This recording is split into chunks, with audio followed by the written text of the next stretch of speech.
আমরা নীতিগতভাবে extended electoral কলেজের পক্ষে প্রেসিডেন্টের নির্বাচন।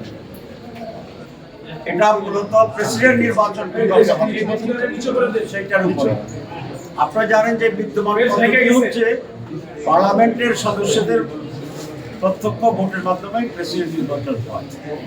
কমিশন একটা নতুন প্রস্তাব দিয়েছে যে পার্লামেন্ট যদি এখানে আরেকটা আপার হাউস হয়, এখন এই নিয়ে এখনো ফাইনাল কিছু হয়, লোয়ার হাউস এবং আপার হাউসের মেম্বার যারা থাকবেন তারা এবং অন্যান্য ইলেক্টেড বডি যারা আছে সেখান থেকে প্রতিনিধি থাকবে। এটা জেলা পরিষদ, মিউনিসিপ্যালিটি, উপজেলা পরিষদ এবং ইউনিয়ন কাউন্সিলের নির্বাচিত চেয়ারম্যান মেম্বার পর্যন্ত তারা এক্সটেন্ড করেছেন, যেটার সংখ্যা প্রায় 70,000-এর মতো হয়। আমরা নীতিগতভাবে এক্সটেন্ডেড ইলেকট্রাল কলেজের পক্ষে প্রেসিডেন্টের নির্বাচন। কিন্তু আমরা একটা কথা বলেছি যে লোকাল গভর্নমেন্ট নির্বাচনটিও কেয়ারটেকার সরকারের অধীনে হইতে হবে, যেমনিভাবে পার্লামেন্ট নির্বাচন কেয়ারটেকার সরকারের অধীনে হবে। কারণ ইলেকশন যদি প্রপার না হয় তাহলে যারাই হবেন তারা তো জনপ্রতিনিধি হবেন না। সেই জন্য ওই কেয়ারটেকার সরকার অধীনে পার্লামেন্ট এখন লোকাল গভর্নমেন্টের নির্বাচনে জনগণের দায়িত্বমূলক যে সদস্যরা থাকবেন তাদেরকে নিয়ে এক্সটেন্ডেড ইলেকট্রাল কলেজ হবে for the election of the president of this country. এটা আমরা নীতিগতভাবে একমত হয়েছি। তবে 2/3-এর চেয়ে বেশি লোকে এই মতের সাথে একমত আছে। ফাইনাল কনক্লুশন হয়নি।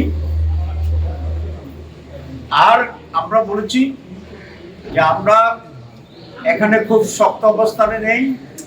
এক্সটেন্ডেডের ব্যাপারে আমরা দৃঢ় এবং শক্ত। সংখ্যা কত হবে তার কেউ কেউ বলেছেন এটা জেলা পরিষদ পর্যন্ত গেলে ভালো হয়, কেউ বলেছেন উপজেলা পর্যন্ত গেলে ভালো হয়, কেউ আবার ইউনিয়ন পর্যন্ত গেলে ভালো হয়, এটা তারা বলেছেন। এক্ষেত্রে আমরা ফ্লেক্সিবল, সকলে মিলে যে পর্যন্ত গেলে আমরা ঐক্যবদ্ধ হতে পারি সেখানে জামাত ইসলামী তার মতে সংশোধন করব।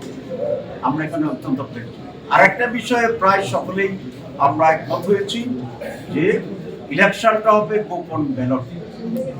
এটা একটি দলের পক্ষ থেকে প্রস্তাব করেছিল, প্রায় সকলে একমত হয়েছে এবং বাংলাদেশ জামাত ইসলামী এটা অত্যন্ত আনন্দ এবং উৎসাহের সাথে একমত হয়েছে। তো দুইটা কেন বললাম শব্দ, যে বাংলাদেশ জামাত ইসলামী তার শুরু থেকেই আমাদের অভ্যন্তরীণ সকল নির্বাচন গোপন ব্যালটে অনুষ্ঠিত হয়। সুতরাং পূর্ব থেকে প্র্যাকটিস করা এই নিয়মটি বাংলাদেশের রাষ্ট্রীয় পর্যায়ে যে কোনো জায়গায় যদি ইমপ্লিমেন্ট হয় ভোটের জন্য ভালো, আমাদের জন্য এটা আনন্দ।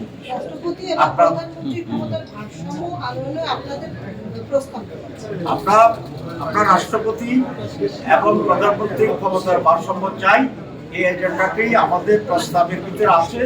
সেটা কোনো আলোচনার এজেন্ডা হয়নি। আলোচনার এজেন্ডা যখন হবে তখন আপনাদের কাছে আমাদের পয়েন্ট। সবাইকে ধন্যবাদ।